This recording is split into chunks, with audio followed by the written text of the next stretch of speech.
Sources of finance for SME. Many small businesses get their capital by using their own money that they gather from doing other type of job. This is a common practice nowadays as it is the easiest way and safest way without getting yourself involved in debt. Other than that, many SME also gain their finance from their own relatives and friends, whether it is their parents, spouse or even best friends. There is an easy way for a small business to gain their own capital as borrowing money from your relative is much easier as compared to borrow money from financing institution. This is because our relatives know us well that they did not need to ask for further details such as our credit score or financial status. As compared to borrowing money from bank, we need to prepare lots of documents before our application is accepted. Borrowing money from relatives also means that we may get a more flexible payment method and duration. For example, we may pay our debt at the time that really suits us and not a burden to us. Bank will set a certain date that we need to follow or we will be getting warning and may affect our reputation to the bank. The disadvantages of getting finance from relatives is that we may not get as much money as we can from other financial institutions. They also have their own life that they need to take care of, and most of the time they cannot give us much, as it may affect their life as well. Other than that, the relationship with our relative may be affected if there were any misunderstanding with them, as human emotion can differ from other person to another person. In conclusion, gaining capital from our relative is much easier, but also limited to a certain amount. Next, I will be explaining about bank loan.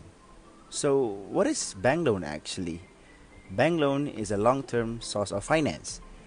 It is a fixed amount of money that is given to a business by the bank that has to be repaid.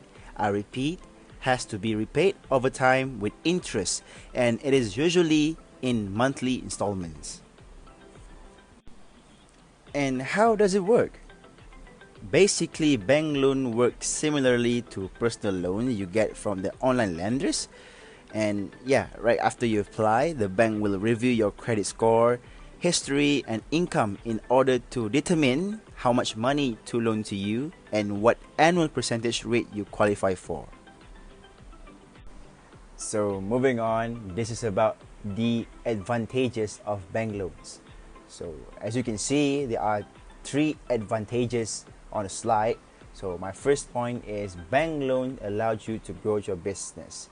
Why do I say that? It is because bank loan is not only going to provide you extra finance, but you actually can put your plans into action much earlier and take advantage of any business opportunities that present themselves, enabling faster as well as more accelerated growth. The second advantage of bank loan is no interference from the bank. Basically, bank doesn't have any rights to interfere in this situation. I'll tell you why. Of course, when you first apply for a bank loan, you will need to send in a business plan outlining. Basically, it's about how you plan to use the funds so the bank can assess the risk involved in lending to your business. However, once you have the funding, you have the flexibility to change your plans without any intervention from the bank, as long as you carry on repaying the loan. The last advantage of bank loan is favorable interest rate. Okay, I'm just gonna clear this thing up. If you have an existing business with a good credit score and a good financial history, I guarantee you will find banks a particularly cost-effective option.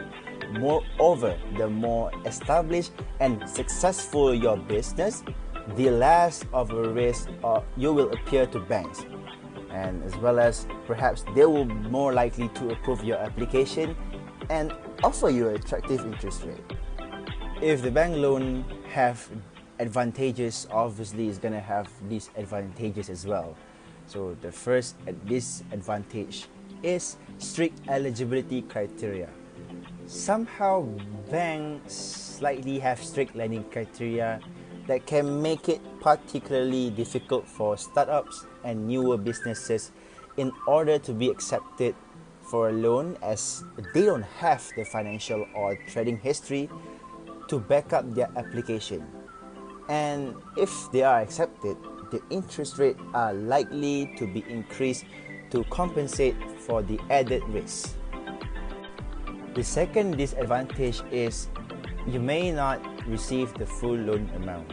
It is because a bank may decide your business doesn't need that much money to carry out your project, or might deem it too risky to lend you the full sum. The last disadvantage for bank loan is not suitable for ongoing expenses. Obviously, bank will not cover the expenses. Bank will want to lend to businesses that will able to repay the money, and so they will look for businesses that will use their money to invest, grow, and generate returns.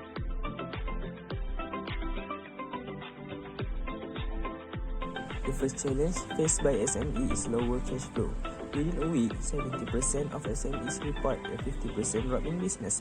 It has been decreased in sales and poor market access. Plunge in sales revenue due to overall weaker demand from domestic markets and to a certain extent foreign markets have been weakened SMEs cash reserve.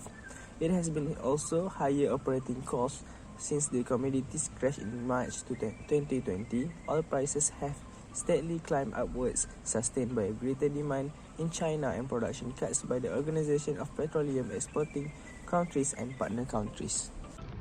The second challenge faced by SME is adoption of technological solutions.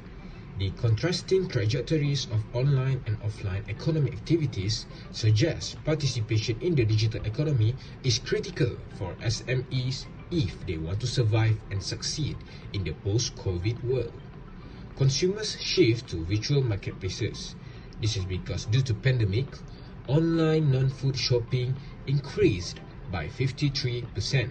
Online grocery shopping increased by 144%, and for online food delivery increased by 61%.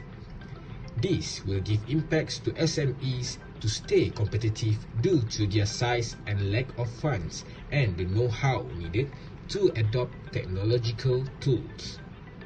So, the SMEs need to successfully implement more complex technological solutions in their businesses.